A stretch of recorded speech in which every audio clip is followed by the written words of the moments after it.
Music سے مجھے 10 12 15 سال ہو گئے تھے، مجھے وہ کچھ مل نہیں رہا تھا جس کی مجھے تلاش تھی، اور وہ انر پیس تھا. ٹھیک ہے، خدا کو اللہ جانے کیا منظور تھا. میری مولوی طارق جمیل صاحب سے ملاقات ہو گئی. تو میں نے مولوی طارق جمیل صاحب سے جا کر جب ملا تو میں نے کہا کہ میرے پاس سب کچھ ہے جو ایک پاکستانی نوجوان جس کا سوچ بھی نہیں سکتا، تو میں اندر سے بے چین کیوں رہتا ہوں پھر بھی. تو کہنے لگے کہ تمہیں چوٹ لگی ہے سیدھے گھٹنے پر اور تم مرہم لگا رہے ہو الٹے گھٹنے پر. میں نے کہا جی وہ کیسے؟ کہنے لگے دیکھو اللہ نے انسان کو 2 چیزوں سے بنایا ہے، ایک جسم مٹی سے بنایا ہے اور روح آسمان سے آئی ہے، اور سکون چین کا تعلق روح سے ہے، جسم سے نہیں ہے. تو تم اپنے جسم کو تو اس کی خوراک دے رہے ہو، کیونکہ جسم مٹی سے تو اس کی ساری خوراک بھی مٹی میں ہے.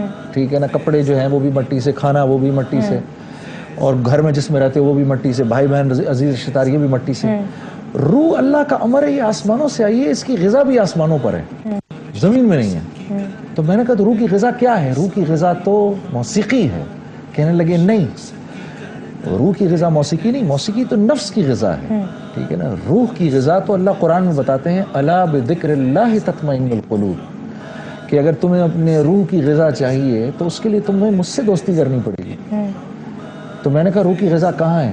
کہا روح کی غذا قرآن میں ہے، روح کی غذا رسول اللہ کی زندگی کے اندر ہے. تم اس کو روح کا اس کا کھانا تو کھلاؤ، تم اس کو اس کا کھانا کھلاؤ، وہ تازہ دم ہو جائے گی اور تمہیں چین مل جائے گا.